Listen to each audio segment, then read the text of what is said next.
Aravalli hills में खनन से जुड़े विवाद पर सुप्रीम कोर्ट में आज होगी सुप्रीम सुनवाई। सुप्रीम कोर्ट ने अरावली के मुद्दे पर स्वतः संज्ञान लिया और चीफ जस्टिस सूर्यकांत की अगुवाई में 3 न्यायाधीशों की पीठ इसकी सुनवाई करेगी। पीठ में जस्टिस JK महेश्वरी होंगे और जस्टिस ऑगस्टीन जॉर्ज मसीह भी शामिल होंगे। आपको ये भी बता देते 20 नवंबर को सुप्रीम कोर्ट ने केंद्र सरकार की ओर से प्रस्तावित अरावली की नई परिभाषा को स्वीकार किया था, जिसके तहत स्थानीय भूभाग से 100 मीटर या फिर उससे अधिक ऊंचाई वाली पहाड़ियों को ही अरावली के दायरे में माना गया था। इसके बाद ही अरावली के मुद्दे पर सियासत गरमाई हुई है। हालांकि केंद्र सरकार ने सभी राज्यों को अरावली क्षेत्र में नए खनन पट्टे जारी करने पर पूर्ण प्रतिबंध लगाने का निर्देश दिया है। साथ ही केंद्र सरकार ने यह आश्वासन दिया कि अरावली में किसी तरह का कोई खनन नहीं होगा।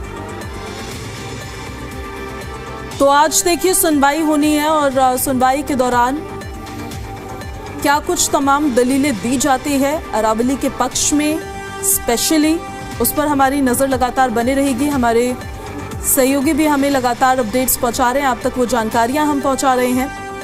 आज जब सुनवाई होगी तो इस सुनवाई में जिरह के दौरान क्या कुछ कहा जाता है, फिर सुप्रीम कोर्ट क्या कोई आदेश देती है, ये भी देखना होगा। क्योंकि जो नई परिभाषा थी अरावली के पहाड़ियों को लेकर, इस पूरे जोन को लेकर, वो नई परिभाषा जब सरकार ने सुप्रीम कोर्ट को सौंपी तो उसे एक्सेप्ट किया गया। उस परिभाषा के तहत 100 मीटर से ऊंची पहाड़ियां ही अरावली में काउंट की जानी थी, उससे नीचे वाली पहाड़ियां अरावली में काउंट नहीं होती।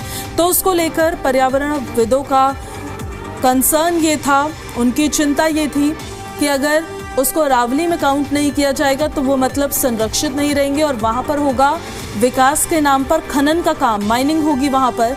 और अगर उन पहाड़ियों पर माइनिंग होती है और अरावली को कुछ भी नुकसान होता है तो उससे सबसे ज़्यादा नुकसान दिल्ली NCR को होगा, क्योंकि जो संरक्षण चाहे हवा को लेकर हो या फिर पानी को लेकर हो, अरावली की पहाड़ियाँ दिल्ली NCR के रीजन को देती है, वो संरक्षण खत्म हो जाएगा। इस वजह से बहुत ज़रूरी है कि सबसे पुरानी श्रृंखला अरावली उसको संरक्षित रखा जाए। इसको लेकर काफ़ी विवाद हुआ, सोशल मीडिया पर ट्रेंड करने लगा सेव अरावली।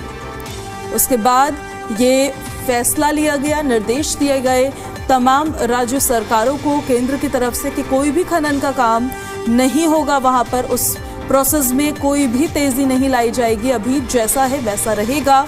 तो वहीं सुप्रीम कोर्ट ने भी इस पर स्वतः संज्ञान लिया और इस पर आज सुनवाई होने वाली है। और बहुत ज़रूरी है कि जो एनवायरमेंटलिस्ट, पर्यावरणविदों और जो पर्यावरण प्रेमी हैं, उनकी तरफ से जो तमाम कंसर्न्स हैं वो तमाम दलीलें कोर्ट के सामने पेश की जाए।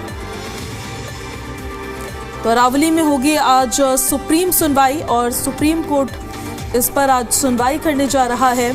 बहुत महत्वपूर्ण मुद्दा है ये, बहुत महत्वपूर्ण विषय कहना ज़्यादा बेहतर रहेगा इसको, क्योंकि दिल्ली NCR ये जो तमाम एरियाज़ हैं, राज्य हैं, उनको रेगिस्तान बनने से रोकती है अरावली की ये पहाड़ियाँ। और अगर अरावली की ये पहाड़ियाँ ही नहीं रहेंगी और यहाँ पर खनन का काम होगा तो इससे बहुत ज़्यादा असर हमारे इकोसिस्टम पर पड़ेगा, पर्यावरण पर पड़ेगा। और आज दिल्ली की जो स्थिति है, एयर क्वालिटी इंडेक्स जो है, साफ तौर पर हमें नज़र आता है। आपको दोपहर के वक्त पर भी धुआं नज़र आता है, जो फॉग नहीं होता है, पोल्यूशन होता है, वो काफ़ी ज़्यादा खतरनाक स्थिति में तो अभी है ही और ज़्यादा बढ़ जाएगा। और हमारे कुछ सहयोगी हमारे साथ लाइव कनेक्ट हो रहे हैं। सुमंत कुमार सुप्रीम कोर्ट से हमारे साथ लाइव कनेक्ट हो गए हैं।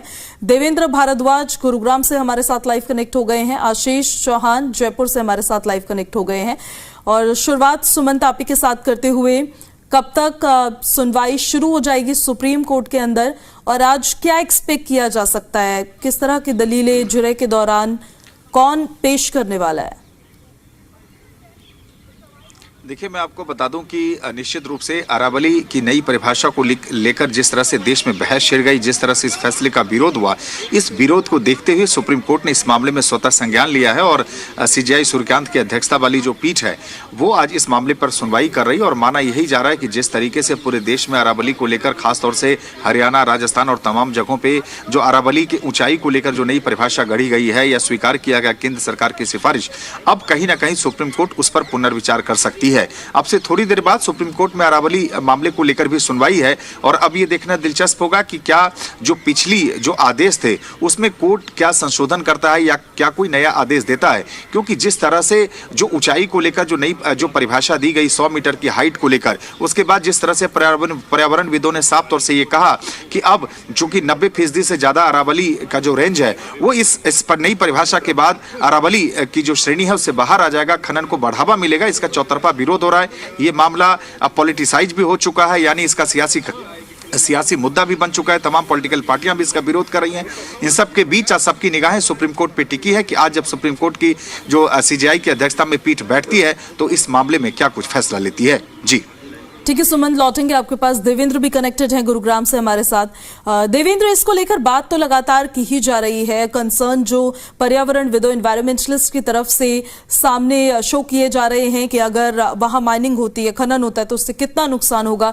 गुरुग्राम क्षेत्र की अगर हम बात करें, क्योंकि पूरे एनसीआर क्षेत्र की इसमें बात की जाती है कि अगर अरावली में कुछ भी ऊपर नीचे होता है तो उसका सीधा सीधा खामियाजा दिल्ली एनसीआर के रीजन में जो लोग रहते हैं उनको भुगतना पड़ेगा। देखिए, बिल्कुल निश्चित तौर पर लगातार जिस तरह से अरावली को लेकर जो विवाद छिड़ा, जब फैसला आया उसके बाद से लगातार जो पर्यावरणविद है वो लगातार इस बात को लेकर सड़क पर थे, चाहे वो सोशल मीडिया के मार्फत हो चाहे धरातल पर हो। उन्होंने एक ही बात का मुद्दा उठाया कि यदि अरावली के साथ इस तरह से छेड़खानी की गई तो निश्चित तौर पर आने वाला जो समय है वो लोगों के लिए काफी दुर्भाग्यपूर्ण होगा। और यही कारण है कि लगातार इसको लेकर प्रोटेस्ट होता रहा और अब कोर्ट पर एक और बार फिर से निगाह है कि आखिरकार जो फैसला आया उस फैसले के बीच आज क्या फैसला आता है। इन तमाम पहलुओं को लेकर लगातार लोगों की जो उम्मीदें थी वो लगी थी, क्योंकि लगातार प्रदर्शन किया जा रहा था। अलग अलग जगह पर हमने प्रदर्शन देखा, चाहे गुरुग्राम की बात की जाए, चाहे राजस्थान की बात की जाए, क्योंकि दिल्ली से लेकर राजस्थान तक इसको लेकर एक बड़ा यूं कहें कि पर्यावरणविद लोगों में रोष था। और यही कारण था कि लगातार जो प्रदर्शन था वो बढ़ता जा रहा था। और इस बीच लगातार राजनीतिक पार्टी भी इस पूरे मुद्दे को कहीं ना कहीं राजनीतिक रूप देने की भी कोशिश कर रही थी। और यही कारण है कि कांग्रेस की तरफ से साफ तौर पर सरकार को चेतावनी दी गई, इस पर पुनर्विचार नहीं किया गया, यदि पिटीशन नहीं दी गई सुप्रीम कोर्ट में तो कांग्रेस एक बड़े स्तर पर आंदोलन करेगी। यहाँ तक कि कांग्रेस की तरफ से यह भी कहा गया कि जो किसान आंदोलन था उससे भी बड़ा ये आंदोलन होगा, क्योंकि सदियों पुरानी ये श्रृंखला और इस पर्वत श्रृंखला को यदि इस तरह से कुछ लोगों के हाथ में, कुछ लोगों को फायदा पहुंचाने का कोशिश की गई तो ये कांग्रेस के आरोप थे कि ये प्रदर्शन, ये आंदोलन और भी बड़े स्तर पर किया जाएगा। लेकिन फिलहाल यूं कहा जा सकता है कि आज जो उम्मीदें हैं देखना ये होगा। लेकिन फिलहाल जिस तरह से लगातार पर्यावरणविद और लोग एक के बाद एक बिल्कुल इस पर भी लगातार नजर बनाई हुई है हमने, उसी को लेकर सुमंत इन्फॉर्मेशन भी कलेक्ट कर रहे हैं और हम दर्शकों तक भी पहुंचाते रहेंगे। देवेंद्र, लौटेंगे आपके पास वापस, बने रहे आप हमारे साथ। आशीष भी हमारे साथ कनेक्टेड है। आशीष, जयपुर यानी राजस्थान पर इसका किस तरह से प्रभाव पड़ता है, ये नई डेफिनेशन जिसको एक्सेप्ट किया गया था उसको लेकर?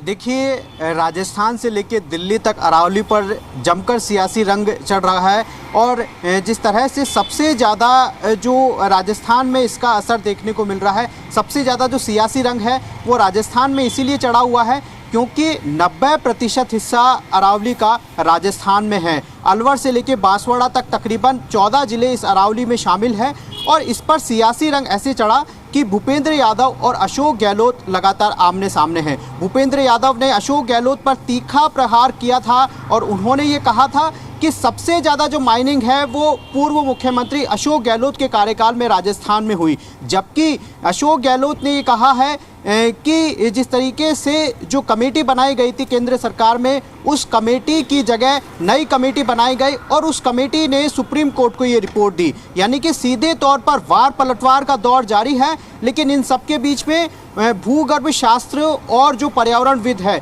वो लगातार यही कह रहे हैं कि यदि ऐसा हुआ तो 90% से ज़्यादा जो राजस्थान के अरावली क्षेत्र है उनको बड़ा नुकसान हो सकता है। सबसे ज़्यादा जो नुकसान होगा वो रेगिस्तान को होगा, क्योंकि राजस्थान को अरावली के लिए एक बड़ी चट्टान या बड़ी दीवार कहा जाता है। यदि ऐसा हुआ तो आने वाले दिनों में रेगिस्तान का दायरा और बढ़ जाएगा और इसके साथ साथ जो पर्यावरण को प्रति जो नुकसान है वो तो झेलना ही पड़ेगा और इसके साथ साथ जो जल संकट जैसी स्थिति भी होगी, क्योंकि कई नदियों का उद्गम स्थल राजस्थान में अरावली ही है। इसके साथ साथ यदि एक्यूआई लेवल की बात करें तो वो भी लगातार बढ़ेगा और जो सामाजिक और आर्थिक रूप से जो नुकसान है वो भी राजस्थान को झेलना पड़ सकता है। यानी कि एक लंबी चौड़ी बहस राजस्थान में छिड़ी हुई है। सोशल मीडिया से लेके सड़कों तक पूरी तरीके से संग्राम मचा हुआ है। लेकिन सवाल यह है कि अरावली को लेकर सुप्रीम कोर्ट का निर्णय आज क्या आता है।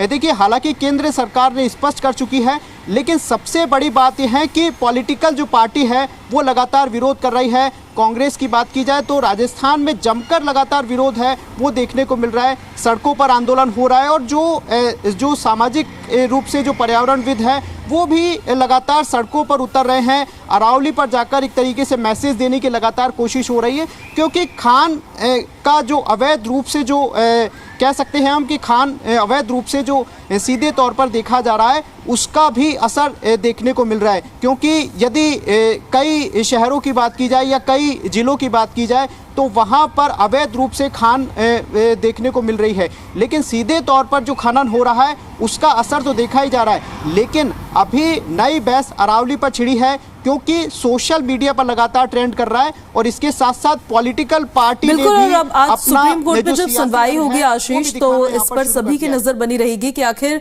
सुप्रीम कोर्ट की तरफ से वो डेफिनेशन एक्सेप्ट की गई थी और अब फिर खुद ही उन्होंने स्वतः संज्ञान लिया है। देवेंद्र, अब मैं आपका रुख करना चाहती हूँ।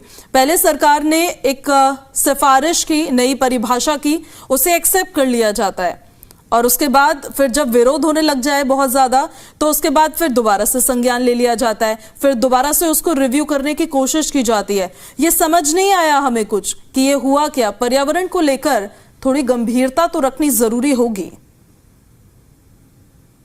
देखिए, बिल्कुल जिस तरह से ये फैसला आया तो उसके बाद से लगातार जो पर्यावरणविद थे वो लगातार प्रदर्शन कर रहे थे, लेकिन बीजेपी की तरफ से लगातार ये कहा जा रहा था, केंद्र सरकार की तरफ से कहा गया, पर्यावरण मंत्री भूपेंद्र यादव की तरफ से कहा गया कि किसी भी तरह की कोई इसमें परेशानी नहीं आने वाली, अरावली जैसी है वैसी रहेगी, किसी तरह की तो कोई तोड़फोड़ नहीं होगी।